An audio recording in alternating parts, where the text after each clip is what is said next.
Bien, estábamos viendo que era la trisomía, ¿eh? En genética, una trisomía es la existencia de un cromosoma extra en un organismo diploide, ¿eh? Es decir, que tendríamos 2n más 1 cromosomas, tendríamos un triplete. Aquí lo tenemos, ¿eh? Vemos que tenemos aquí parejas, ¿eh? De cromosomas, pero llegamos, por ejemplo, al cromosoma, al par 21 y vemos que tenemos 3. Esto da lugar, ¿eh? A una mutación, esto es una mutación, que es una trisomía, que es lo que se conoce como trisomía del cromosoma 21, que da lugar a lo que se conoce como el síndrome de Down, ¿de acuerdo? Entonces, aquí lo hemos intentado explicar, trisomía del par 21 o síndrome de Down, ¿eh? Fíjense que se escribe Down, aunque en inglés se pronuncia Down.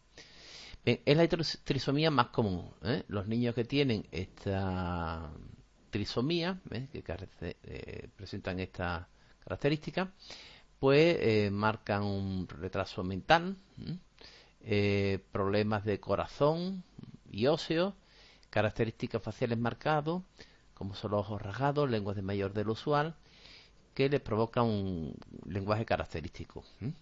No obstante, hay factores que se pueden mitigar con una estimulación precoz, estimulando las habilidades, las capacidades del niño, pero es cierto que estadísticamente presentan en la mayoría de los casos un ligero o severo retraso mental, problemas de corazón y óseo y estas características que hemos nombrado aquí. Bueno, hay otras trisomías en el par de cromosomas sexuales. Normalmente los cromosomas sexuales, la pareja son dos, o bien XX, que pertenece a la mujer, sería o bien XY. Pero podríamos encontrarnos ante un caso XXY, que se llama síndrome de Klinefelter. Por tener cromosoma Y, tenemos el cromosoma Y, el individuo que lo presenta es un varón, pero a partir de la pubertad no desarrollará los caracteres sexuales secundarios de forma normal y casi siempre son estériles. Este de aquí, pues sería XY. Tenemos dos cromosomas Y de característicos propios del hombre, por eso se llama síndrome del superhombre. Son varones que no se diferencian del resto, presentan un desarrollo psicológico y sexual normal, y hasta hace poco tiempo se creía que estaba relacionado con trastornos de agresividad y comportamiento, pero ahora eso se está revisando, esta relación se está haciendo cuestionada. Y tenemos también el síndrome de la triple X.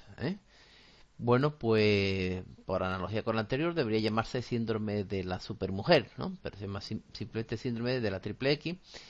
Las chicas con este síndrome son normales sin diferencias con los demás. Bien, tenemos también lo que es la monosomía. Pues si tri significaba 3 y mono significa 1, pues ya nos está indicando de qué va a ir esta enfermedad o esta alteración, esta mutación. Es otra forma de trastorno cromosómico. Se trata del XO, o síndrome de Turner, que es una monosomía, y ocurre en chicas cuyas células tienen un único cromosoma X. ¿De acuerdo? Bien. Bueno, pues parece relativamente sencillo. Se comenta Lupe, aunque supongo que lo que me cuenta es lo más básico. Evidentemente estamos haciendo un estudio básico, porque esto llevaría, bueno, para estudiar una carrera, ¿no? No es para darse en un curso, pero todo lo que es la genética, bueno, no es solo una carrera, es hacer tesis doctorales, es investigación. Estamos viendo única y exclusivamente los conceptos más básicos, porque lo demás se escapa a, al cometido de este curso, ¿no? A los objetivos de este curso. Bien, se pregunta a Lupe, sin embargo, dice, sin embargo me temo que los fallos genéticos situados en un solo punto serán bastante más complicados. Bien, pues vamos a ver, porque hasta ahora hemos visto los fallos debidos a los cromosomas, trastornos en los cromosomas. Vamos a ver ahora, aquí lo tenemos, trastornos en los cromosomas, trastorno cromosómico, ¿de acuerdo? Bien, y un trastorno cromosómico, recordamos cuando el número de cromosomas no es el correcto, no es el correcto. Bien, vamos a ver. Vamos a estudiar ahora las enfermedades provocadas por un único gen. Y podemos diferenciar entre las provocadas por un gen dominante. Bueno, pues si la enfermedad radica en ese gen dominante, el individuo va a presentar esa enfermedad. ¿Por qué? Porque el gen dominante, como su nombre indica, es el que impone, o es el que da o determina los caracteres, la transmisión de caracteres al individuo. Y como resulta que la enfermedad está en el dominante, pues se transmite. Es decir, solo tiene que estar presente en el cromosoma, en un cromosoma del par, ya que es dominante. Al estar en un cromosoma y este ser el dominante, pues evidentemente esta provoca la enfermedad. Vamos a ver ejemplos de enfermedades provocadas por un único gen dominante, como son la hipercolesterolemia familiar o el mal de Huntington. Una enfermedad nerviosa sin curación y ni tratamiento, ¿vale? Bueno, podría ser que la enfermedad radicase en un gen recesivo. Entonces, para que esa enfermedad se transmitiese, el gen erróneo debería estar ¿dónde? En los dos cromosomas del par. Puesto que si solo está en el recesivo, pero no en el dominante, el dominante sería el que transmitiría el carácter, ¿eh? Y por tanto el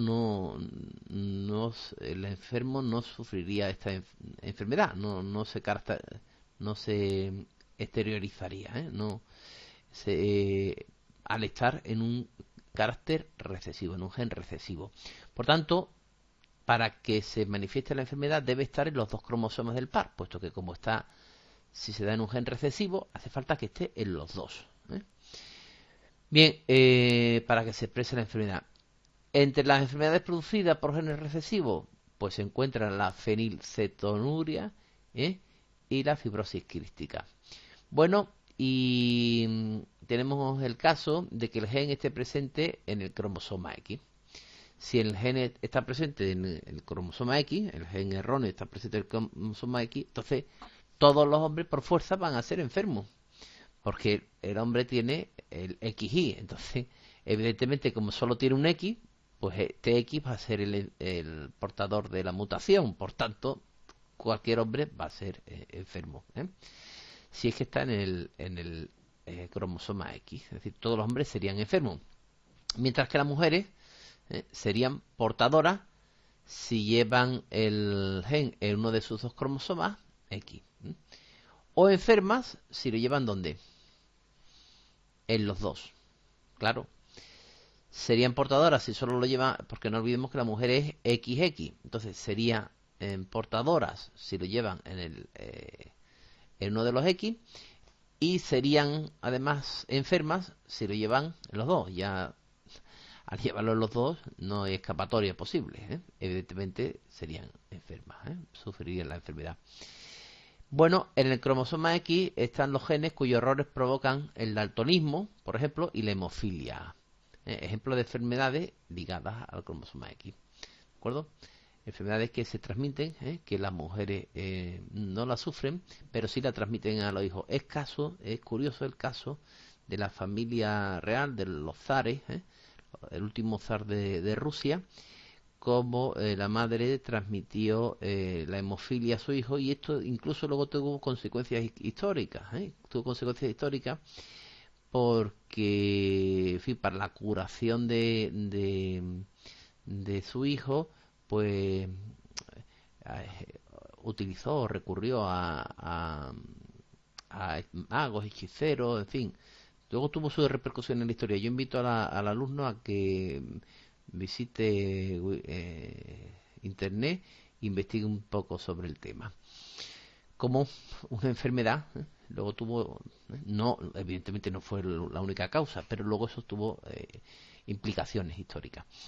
Bien, importante, la investigación en trastornos genéticos se ha ido desarrollando a partir de los casos en que se han ido detectando. Por lo tanto, no se conoce gran cosa de por qué o cómo se producen o se desarrollan. Hay muchos de los trastornos multifactoriales que presentan estas dificultades, ya que la enfermedad está asociada a distintos números de genes.